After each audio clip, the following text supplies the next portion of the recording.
इस कार्यक्रम के पुण्यार्जक हैं गुणायतन परिवार। गुणायतन परिवार द्वारा भोपाल में बड़ी सार्थक पहल की गई है, जिसमें बच्चों को संस्कार युक्त और गुणवत्तापूर्ण शिक्षा देने का मौका मिल रहा है। ये बच्चों की व्यवस्था की गई है, जिसमें 6वीं 7वीं के बच्चे इस साल लिए जाएंगे और 11वीं 12वीं और सीए फाउंडेशन के बच्चों को यहाँ रखा जाएगा। ये मेधावी छात्रों को प्रावीण्य के आधार पर उसे प्रविष्टि मिलेगी। पूरे देश भर से प्रविष्टियाँ आएगी। प्रत्येक कक्षा में मात्र 30-30 बच्चों का ही चयन होगा और चयनित बच्चे वे होंगे जो अपनी प्रतिभा के बल पर चुने जाएंगे और उनको एक प्रकार की स्कॉलरशिप दी जाएगी। ये छात्रवृत्ति के तहत पढ़ेंगे। गुणायतन के समाज कल्याण की दिशा में एक बहुत अच्छी पहल है और ये सार्थक पहल है। इसकी शुरुआत भोपाल से हो रही है। ये भोपाल वालों के लिए बहुत गौरव का विषय है। इसके लिए गुणायतन के साथ विद्यासागर इंस्टीट्यूट और सेज और एपीटी, इन तीनों को भी मैं बहुत बहुत आशीर्वाद देता हूँ।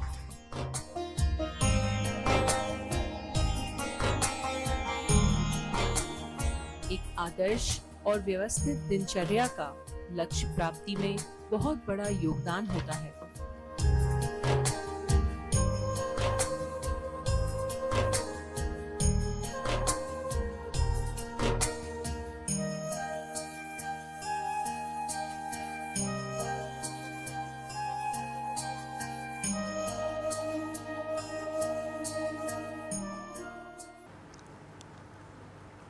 हम लोगों के जीवन का बहुभाग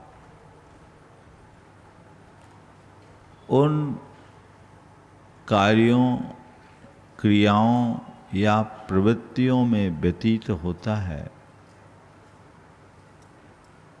जिसका हमसे ज़्यादा नाता नहीं होता।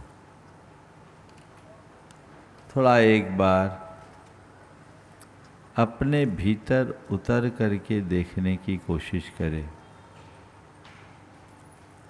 सुबह से सोने तक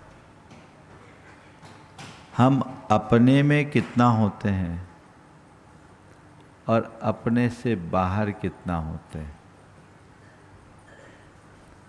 एक पल के लिए आंखें बंद कर लें और बीते हुए कल के दिन पर विचार करें। फ्लैशबैक में जाकर देखें कि मैंने अपने बीते कल में जो समय बिताया उसमें मेरा समय कहाँ खपा, खुद में या औरों में। थोड़ा आंखें बंद करिए, देखिए 30 सेकेंड के लिए चीज़ें आ जाएगी।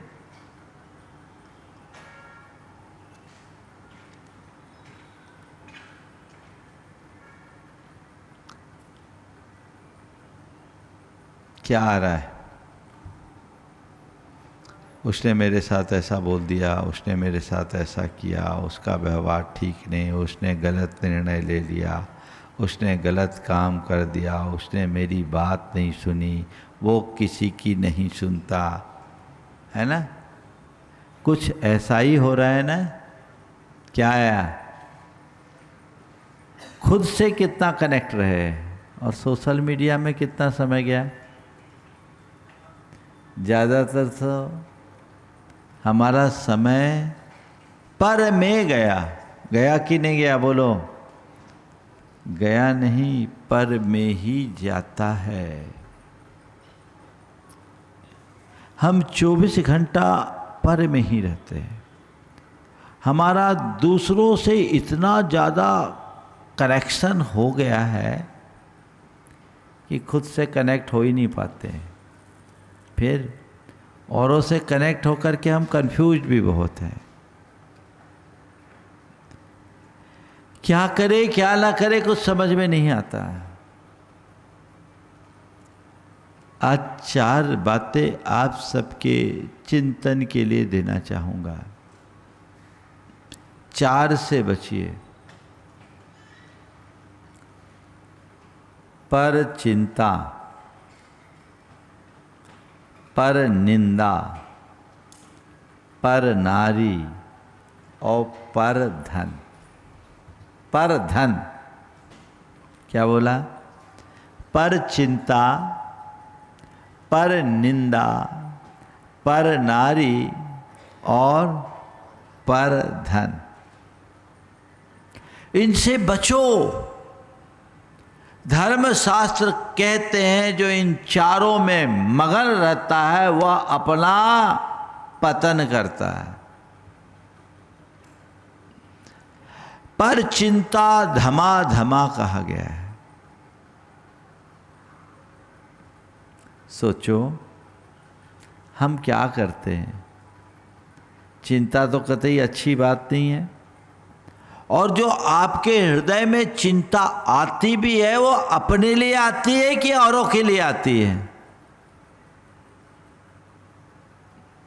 पर के विषय में जो ज़्यादा सोचता है वो चिंता मग्न होता है, और इरादतन पर की चिंता करने वाला तो और अधिक उलझा रहता है।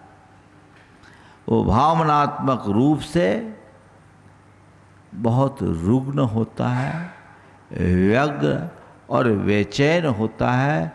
उसके अंतस में भावनात्मक स्थिरता नहीं रह पाती। बोलो क्या होता है? पर चिंता में समय जाता है कि नहीं जाता? बोलो। और उसमें भी जिससे हमारा कोई लेना देना हो उसके विषय में सोचना तो फिर भी समझ में आता है, पर जिससे कुछ लेना नहीं देना नहीं उसमें ही उलझे रहना कतई समझ में नहीं आता। थोड़ा अपना विश्लेषण करके देखिए, मैं क्या कर रहा हूं? पर की चिंता में कितना मगन हूं, है ना?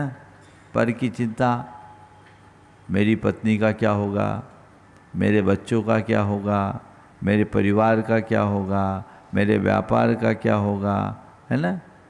मेरे कारोबार का क्या होगा, मेरी समाज का क्या होगा। कभी ये सोचा कि मेरा क्या होगा? बोलो,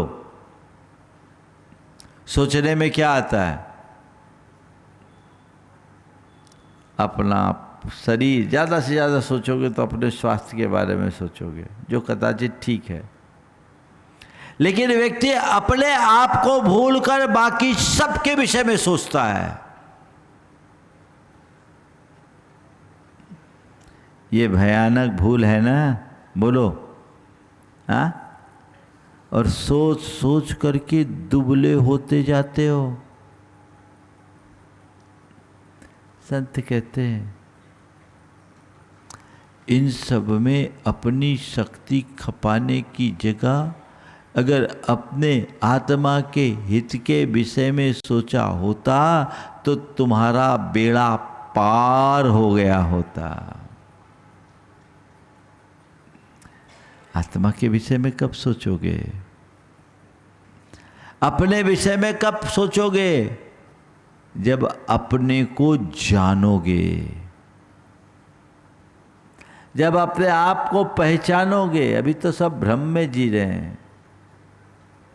मैं कौन हूं, मेरा क्या है, किसमें मेरा हित है, ये बात जब अंतर मन में प्रकट होती है तब मनुष्य अपने विषय में सोचना शुरू करता है। लेकिन जिसके हृदय में पर में ही आत्म बुद्धि का भाव बैठा रहता है उसका पूरा जीवन केवल और केवल पर की चिंता में खप जाता है। वह मेरा तेरा करते हुए अपना जीवन यूं ही बर्बाद कर देता है। कब तक करोगे? बोलो। आज से तय करो, पर की चिंता नहीं करूंगा। महाराज जी अब घर परिवार में हैं तो चिंता नहीं करेंगे तो व्यवस्था नहीं बिगड़ेगी। अरे भाई, चिंता करने से व्यवस्था बिगड़ती है, चिंता नहीं करने से नहीं। मैं ये नहीं कहता कि तुम दूसरों का ध्यान मत करो, ध्यान मत रखो, दूसरों का ख्याल रखो, दूसरों पर ध्यान दो, पर दूसरों की चिंता मत करो। चिंता किसी की मत करो। चिंता में कोई समाधान नहीं, क्योंकि चिंता खुद में एक बड़ी समस्या है। चिंता की जगह चेष्टा करो। मेरी जो जिम्मेदारी है, मैं उस जिम्मेदारी को अपने कर्तव्य की बुद्धि से निभाऊं, लेकिन उसके लिए चिंता बिल्कुल भी ना करूं। जो है सो ठीक है, सब हो जाएगा। जो कल देगा वो कल की व्यवस्था देगा। मैं कौन होता हूं करने वाला? सब निमित्त नैमित्तिक संबंध है। ये यथार्थ यदि अंतर मन में विकसित हो जाए तो जीवन का काया पलट हो जाए। कर पाते हैं ऐसा? बोलो। संत कहते हैं सोच को बदलिए। दूसरों की व्यवस्था बनाना अलग बात है और व्यवस्था के चिंता में उलझ जाना अलग बात है। अपनी जिम्मेदारियों को निभाना अलग बात है और जिम्मेदारियों को ओढ़कर बैठ जाना अलग बात है। पर के हित की कामना करना अलग बात है और पर के हित की चिंता में उलझ जाना अलग बात है। अपने हृदय को अपेक्षा से मुक्त रख करके जिए। चिंता को कतई हावी न होने दें। इससे बाहर निकलिए, नहीं तो हालत खराब होगा। एक सज्जन बुजुर्ग 72 साल की उम्र, उनका शरीर दिनों दिन क्षीण हो रहा था। उनका बेटा लेकर मेरे पास आया, बोला महाराज जी इनको संबोधिए, ये बड़ी चिंता करते हैं। हमने उनकी तरफ देखा, हमने कहा दादा क्या बात है? बोले महाराज मेरे को बड़ी चिंता होती कि मेरे बाद इन लोगों का क्या होगा। मेरे बाद इन लोगों का क्या होगा, मुझे इस बात की चिंता है। मैंने कहा दादा तुम इस बात की चिंता कर रहे हो कि मेरे बाद इन लोगों का क्या होगा, खुद की चिंता क्यों नहीं करते कि मेरा इस दुनिया से जाने के बाद क्या होगा। अपनी चिंता करो, इनकी चिंता मत करो। इनको तो आपने इस लायक बना दिया है कि सब कुछ कर लेंगे। हम आप नहीं रहेंगे तो भी जीवन होगा, मेरा क्या होगा इसकी चिंता करो। और बेटे ने कहा महाराज जी आप तो इनसे यही बोलिए अपनी चिंता करें, हम लोगों के लिए निश्चिंत रहे। हमने सब काम धाम व्यापार सब अच्छा संभाल लिया है, व्यवस्थित चल रहा है। ये बिना वजह चिंता करते हैं। ये मोह है, ये कर्तृत्वजन अहंकार है जो व्यक्ति को इसी तरह उलझाता है। इनका क्या होगा इसकी तुम्हें चिंता है, मेरा क्या होगा इसके ऊपर विचार क्यों नहीं। मेरा क्या होगा इसका विचार करो और जीवन को आगे बढ़ाने का प्रयत्न करो। कभी सोचने में आता है, आंखें बंद करो थोड़े पल के लिए। अभी जिंदगी जी रहे हो, एक दिन सांसें पूरी हो जाएगी, जीवन की कहानी खत्म हो जाएगी, फिर मेरा क्या होगा। जिंदगी पूरी हो जाएगी, कहानी खत्म हो जाएगी, उसके बाद मेरा क्या होगा। कभी विचार किया? बोलो क्या होगा।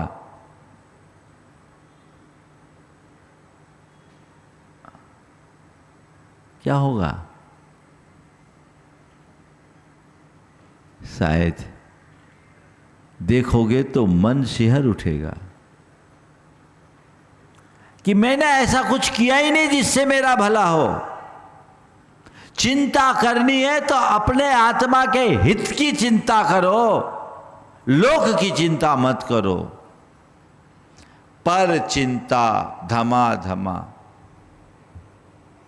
इससे बचिए।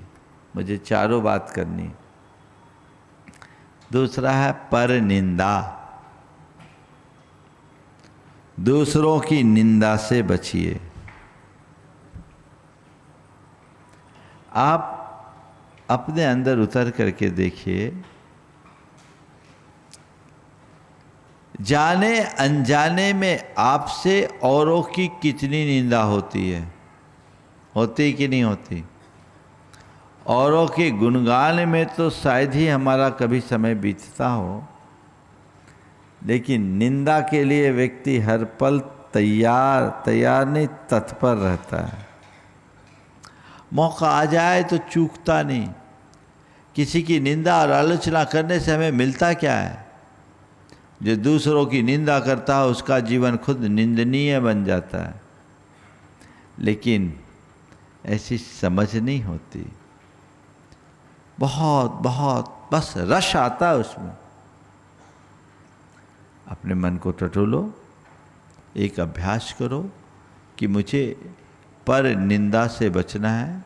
आप लोग रोज भगवान की पूजन के बाद एक प्रार्थना करते हैं, दोष वादे च मौनम, दोष ढांकू सभी का। बोलते आप, मैं दोष का कथन न कर सकूं, दोष का प्रसंग आने पर मौन धारूं। ये बात आप रोज दोहराते हो कि नहीं दोहराते हो? लेकिन जब किसी के दोषों का प्रसंग आता है उस समय ये बात याद रहती है? नहीं रहती। पूरी ताकत से जुट जाते हो, जितना बन सके कर दो। आखिर ऐसा क्यों होता है? इसके पीछे सबसे बड़ा कारण है अहमन्यता का भाव। मैं जब अपने आप को श्रेष्ठ मानने का भ्रम पाल लेता हूं तो मेरे मन में दूसरों को नीचा साबित करने की भावना प्रकट होती है। और दूसरों को मैं नीचा साबित तभी कर पाऊंगा जब दूसरों की बुराई करूं, दूसरों से द्वेष रखूं, दूसरों की आलोचना करूं। ईर्ष्या का भाव मनुष्य को निंदा में प्रवृत्त करता है। और ईर्ष्या की जगह अगर गुणानुरागी भाव हो तो आप प्रशंसा करोगे, प्रेम बढ़ेगा। अपने मन से पूछो, मेरे संबंध कैसे हैं? ईर्ष्या प्रेरित संबंधों की अधिकता है या प्रेमापूरित संबंध मेरे अधिक हैं? मैं जिनके संपर्क में हूं उनमें प्रेम से भरे लोग अधिक हैं या जिनके प्रति मेरी ईर्ष्या है उनकी संख्या अधिक है? क्या निष्कर्ष निकलेगा? बोलो। प्रेम वाले 2 4 10 मिलेंगे, ईर्ष्या वालों से तो पता नहीं। जो अपने से आगे बढ़ता दिखता है उन सब के प्रति हृदय में ईर्ष्या का भाव उमड़ता है। ये अहमन्यता का कुपरिणाम है और इसी परिणाम के कारण व्यक्ति एक दूसरे की निंदा करने पर आमादा हो जाता है, उतर जाता है। उस निंदा से अपने आप को बचाइए, उससे मुक्त कीजिए। देश के अंदर की सोच छोटी होती है, वो दूसरों की निंदा करता है। बड़ी सोच का मनुष्य कभी किसी की निंदा नहीं करेगा, वो गुणानुवाद करेगा। कदाचित गुणानुवाद ना करे तो निंदा में रस नहीं लेगा। निंदा करना, निंदा सुनना, निंदा में रस लेना, निंदा करने वाले को प्रेरित करना, यह सब पर निंदा का ही अंश है। इससे अपने आप को मुक्त कीजिए। वर्तमान में सोशल मीडिया के माध्यम से आप लोग क्या करते हो? एक ही धंधा है ना, वो क्या है? निंदा पुराण बाँचने का, है ना। एक दूसरे की झूठी आलोचना, प्रत्यालोचना, आरोप प्रत्यारोप, घात प्रतिघात, ये सब एक प्रकार की हिंसा है, विद्वेष से प्रेरित दुर्भावना है। एक बात सदैव ध्यान रखना, जहाँ भी द्वेष और दुर्भावना होगी वहाँ धर्म नहीं रहेगा, और जहाँ धर्म नहीं रहेगा वहाँ शांति भी नहीं होगी। उससे मुक्त होने की जरूरत है, उससे बाहर निकलने की आवश्यकता है। जब तक हम अपने अंतरंग में ऐसी दृष्टि विकसित नहीं करते, तब तक अपना वास्तविक जीवनोद्धार नहीं कर सकते। आप लोग पूजा पाठ धार्मिक क्रियाएं बड़ी रुचिपूर्वक करते हो। यहाँ जितने लोग बैठे हैं सब धर्मी लोग हैं, खूब धार्मिक क्रियाएं करते हैं, पूजा पाठ करते हैं, व्रत उपवास करते हैं, त्याग तप करते हैं, दान पुण्य करते हैं, सब कुछ करते हैं। लेकिन एक तरफ धार्मिक क्रियाएं करते हैं, दूसरी तरफ दूसरों की निंदा आलोचना में कोई कोर कसर नहीं छोड़ते। नतीजा क्या निकलता है? धार्मिक क्रियाओं से अर्जित सारे पुण्य पर पानी फिर जाता है। लोक में कहावत है कि ये कराए पर पानी फेरना, है ना? कहावत है कि ये कराए पर पानी फिरना। पानी फेर दिया। आप रोज ऐसा कर रहे हो, अच्छा करते करते एक ऐसा दुष्कृत्य कर बैठते हो जो सारे पुण्यों को नष्ट कर देता है। इसी का नाम है कि ये कराए पर पानी फेरना। क्यों पानी फेरे भाई? मेहनत किया उसे संभालो, बचाओ, अपने आप को रोको, ऐसे कृत्यों से बाहर हो।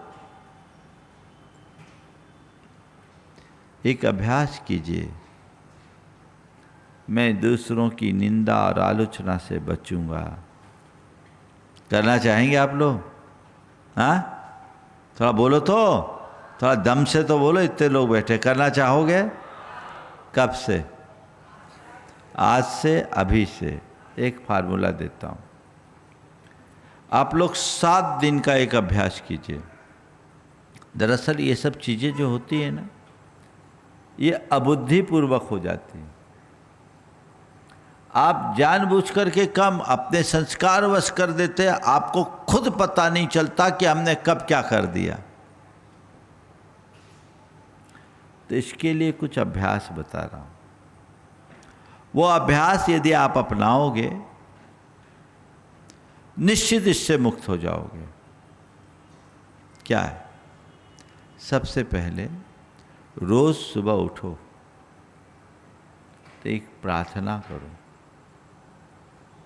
हे प्रभु, मुझ में ऐसी दृष्टि जगा दो कि मैं सबके गुणों का आदर कर सकूं, मैं गुणग्राही बनूं और दोष वादे च मौनम की उक्ति को चरितार्थ कर सकूं। मैं निंदा से बचूं, प्रेम से भरूं। ये प्रार्थना, ये भावना अपने मन में जगाएं। पहला काम, सुबह सुबह उठ कर के ये बात 2-3 बार दोहराओगे तो बड़ा फर्क होगा। इसके बाद रोज एक बार शाम को अपना प्रतिक्रमण कीजिए।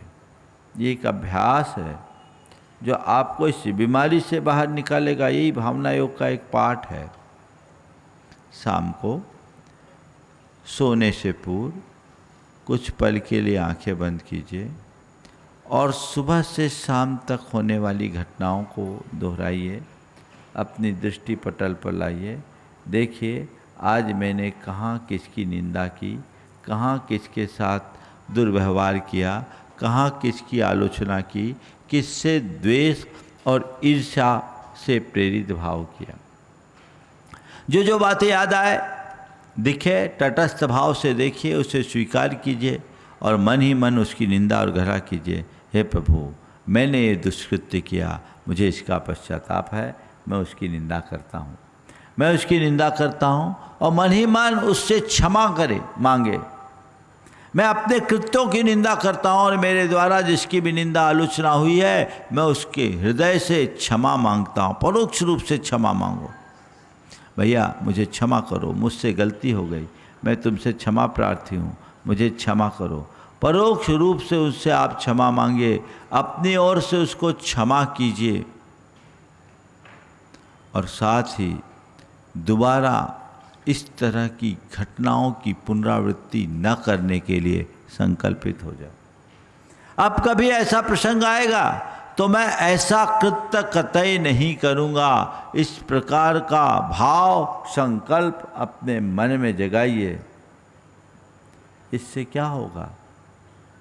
इससे हमारी भाव शुद्धि होगी, हमारे अंतश्चेतना में परिवर्तन होगा, हमारे सबकॉन्शियस माइंड के संस्कार बदलेंगे और हमारे मस्तिष्क में एक नया न्यूरल पाथवे बनेगा। और जब कभी भी निंदा करने की भूमिका बनेगी, अंदर से आवाज आएगी, ये कृत्य ठीक नहीं, मुझे प्रेम पूर्ण वार्ता करनी है, निंदा और आलोचना से बचनी। अपने आप रुकोगे। ये 2 अभ्यास के बाद तीसरा आपको अपनी प्रैक्टिस में लाना है। जब भी आपको लगे कि मैंने किसी की निंदा बुराई की, चुगली की, किसी से ईर्ष्यापूर्ण भाव रखा, जैसे पता लगे 9 बार नमोकार मंत्र पढ़ करके अपनी निंदा ग्रह करो और मन ही मन ये भाव दोहराओ, मैंने ये गलत किया, मुझे इससे बचना है, मैं इसका परित्याग करता हूँ, आइंदा मैं इसका ख्याल रखूँगा। ये आपको उस प्रवृत्ति के प्रति अवेयर करेगा। आप इससे बचेंगे, बाहर निकलेंगे और एक बहुत बड़े दोष से मुक्त हो जाएंगे। और चौथा, प्रतिदिन कम से कम 9 बार आप लिखिए, मुझे गुणग्राही बनना है, मुझे निंदा मुक्त रहना है, मुझे गुणग्राही बनना है, मुझे निंदा मुक्त रहना है। इसको लिखिए। लिखने का हमारे ब्रेन पर बड़ा असर पड़ता है। जब हम चीज़ें लिखते हैं तो अक्षर की पंक्तियां हमें दिखती है, तो वो हमारे ब्रेन में एक प्रकार से स्कैन हो जाता है। वो मस्तिष्क में जब अंकित होता है तो कभी भी ऐसी नौबत आए तो अंदर से वैसी प्रेरणा जग जाती है, मुझे निंदा मुक्त रहना है, मुझे गुणग्राही बनना है। ये अंदर से खटक आएगी ना तो अपने आप ब्रेक लग जाएगा और आप एक बड़ी बीमारी से बच जाओगे, बड़ी बुराई से मुक्त हो जाओगे। चाहते हैं आप? बोलो, चाहते हैं? कितने लोग हैं जो आज से चारों उपाय करेंगे? देखो, सब हाथ उठने चाहिए, एक भी नहीं बचने चाहिए। उठाओ अच्छे से। आज से आप लोग 15 दिन कीजिए ये काम। मुश्किल से इन चारों क्रियाओं में आपको 10 मिनट लगेंगे, लेकिन 24 घंटे में से 10 मिनट आपने दिया, आपके व्यक्तित्व में अभूतपूर्व परिवर्तन आएगा, निखार आएगा। बदलाव खुद को करना पड़ता है, कोई दूसरा नहीं बदल सकता। हमें अपने आप को भीतर से बदलने के लिए सचेष्ट रहने की जरूरत है। खुद के भीतर खुद से बदलाव करे, जिससे भटकाव रुके, जीवन में ठहराव आए। बदलाव से भटकाव रुकता है और तभी ठहराव आता है। ये परिवर्तन चाहिए। अपने आप को उस दिशा में आगे बढ़ाना है, उसके लिए तैयार करना है, ऐसा प्रयास और पुरुषार्थ जगना चाहिए। तो पर निंदा आखिरी है, आगे के हैं पर नारी और पर धन। पर नारी से बचो। हमारे यहाँ कहा गया अपनी स्त्री के अतिरिक्त, अपनी पत्नी के अतिरिक्त हर पुरुष के लिए संसार की हर स्त्री माँ, बहन या बेटी के समान है। मनुष्य को चाहिए कि एक स्त्री में यदि स्त्री का रूप देखना है तो केवल अपनी पत्नी में देखे, और किसी पुरुष में पुरुष का रूप देखना है तो केवल अपने पति में देखे। पति पत्नी के अतिरिक्त जितने भी स्त्री पुरुष है वो हमारे लिए स्त्री पुरुष नहीं है, हमारे लिए माँ है, हमारे लिए बहन है, हमारे लिए बेटी है, हमारे लिए पिता है, हमारे लिए भाई है, हमारे लिए पुत्र है। इस पवित्र दृष्टि का नाम ही वास्तविक धर्माचरण है। आत्मवत् सर्वभूतेषु परद्रव्येषु लोष्टवत् मातृवत् परदारेषु, यह पंचसती सब पंडितः की बात हम लोगों को बचपन में ही पढ़ाई और सिखाई जाती रही। आज सब चीज़ें बदल गई, अब हम इन्हें इस रूप में नहीं देख पाते। परिणाम सबके सामने है जो बड़ा भयावह और घिनौना है। आज अब मनुष्य की लंपटता बहुत तेजी से बढ़ रही है, वो पुरुषों में भी है और स्त्रियों में भी है। दोनों ओर जो भटकाव है उसने व्यभिचार की प्रवृत्तियों को और बढ़ावा दिया है। उन्मुक्त यौनाचार की खुली वकालत ने तो हमारी सारी मर्यादाओं को तार तार कर दिया है। व्यक्ति ये समझने की कभी कोशिश नहीं करता कि आखिरकार ये हमारी चेतना का कितना पतन करता है। काश लोग इसे जानते, पहचानते और जीवन को उस दिशा में नियोजित करने का प्रयत्न करते हैं तो परिणाम कुछ और होता। पर नारी से बचने के पीछे यही प्रेरणा है। कभी विस्तार से इससे चर्चा करूँगा, लेकिन समझो नारी क्या है। नारी तुम्हारे लिए तुम्हारी पत्नी है और पुरुष तुम्हारे लिए तुम्हारा पति है। बाकी माँ है, बहन है, बेटी है, पिता है, भाई है, पुत्र है। बस दृष्टि की इस पवित्रता के आते ही सारी मर्यादाएं सुरक्षित हो जाती है और इस पवित्रता के अभाव में मर्यादाएं छिन्न भिन्न हो जाती है। चौथा है पर धन। दूसरों के धन को कभी अपना मत मानो। लोग कहते थे कि दूसरों का एक धेला लेना भी नमक हरामी है। क्या है? नमक हरामी। हराम की चीज कोई नहीं चाहते। हमारे यहाँ ऐसा भी है कि किसी ने किसी का कुछ भी पाया तो उसे अपना कभी मानते नहीं, चुकाते।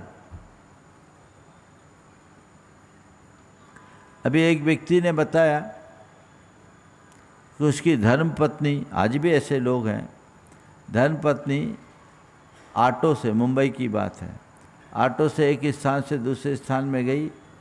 उसके पर्स में एक चेन थी सोने की और पेमेंट करते समय वो चेन उसकी ऑटो में गिर गई। 4 तोले की चेन थी, अच्छी भारी चेन गिर गई। उसको पता नहीं, वो चले गई। घर आकर के अपना पर्स देखा, चेन नहीं मिली, बहुत परेशान हो गई। पति ने उसको भला बुरा कहा कि तुम कुछ ख्याल नहीं रखती, इतनी कीमती चेन तुमने खो दी। लेकिन कोई उपाय नहीं। करीब 2-2.5 घंटे बाद दरवाजे पे किसी ने नॉक किया। पति ने दरवाज़ा खोला तो बोला एक व्यक्ति था। उस व्यक्ति ने कहा कि उसकी पत्नी का हुलिया बताया। बोले आपके यहाँ ऐसी कोई बहन जी रहती है क्या? बोले क्यों, क्या बात है? बोले कुछ नहीं, वो हमारे ऑटो से सफ़र की थी, उनका कुछ सामान गिर गया ऑटो में, वो मुझे लौटाना था। इतनी बातचीत करते करते नज़र उसकी पत्नी पर पड़ गई और पत्नी को देखते हुए कहा बहन जी हाँ आप ही, आपका कुछ सामान गिरा था ऑटो में? हाँ हमारी चेन गिर गई थी। लीजिए संभालिए आपकी चेन, मैं बहुत देर से खोज रहा था। उसके बाद जो उसने बात कही वो ध्यान देने योग्य है। पति ने पूछा भाई तुम यहाँ आए कैसे? बोले मैंने आपको जहाँ छोड़ा था वहाँ देखा, वहाँ पता नहीं लगा। पूछने पर मालूम पड़ा कि वो अमुक अपार्टमेंट में रहती। गुणायतन परिवार द्वारा भोपाल में बड़ी सार्थक पहल की गई है, जिसमें बच्चों को संस्कार युक्त और गुणवत्तापूर्ण शिक्षा देने का मौका मिल रहा है। ये बच्चों की व्यवस्था की गई है, जिसमें 6वीं 7वीं के बच्चे इस साल लिए जाएंगे और 11वीं 12वीं और सीए फाउंडेशन के बच्चों को यहाँ रखा जाएगा। ये मेधावी छात्रों को प्रावीण्य के आधार पर उसे प्रविष्टि मिलेगी। पूरे देश भर से प्रविष्टियाँ आएगी। प्रत्येक कक्षा में मात्र 30-30 बच्चों का ही चयन होगा और चयनित बच्चे वे होंगे जो अपनी प्रतिभा के बल पर चुने जाएंगे और उनको एक प्रकार की स्कॉलरशिप दी जाएगी। ये छात्रवृत्ति के तहत पढ़ेंगे। गुणायतन के समाज कल्याण की दिशा में एक बहुत अच्छी पहल है और ये सार्थक पहल है। इसकी शुरुआत भोपाल से हो रही है। ये भोपाल वालों के लिए बहुत गौरव का विषय है। इसके लिए गुणायतन के साथ विद्यासागर इंस्टीट्यूट और सेज और एपीटी इन तीनों को भी मैं बहुत बहुत आशीर्वाद देता हूँ।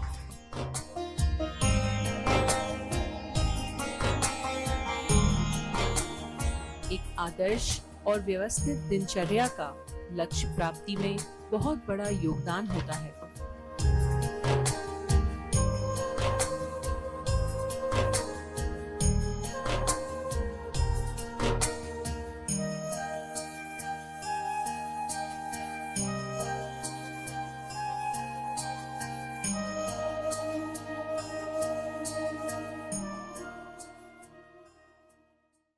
इस कार्यक्रम के पुण्यार्जक थे गुणायतन परिवार।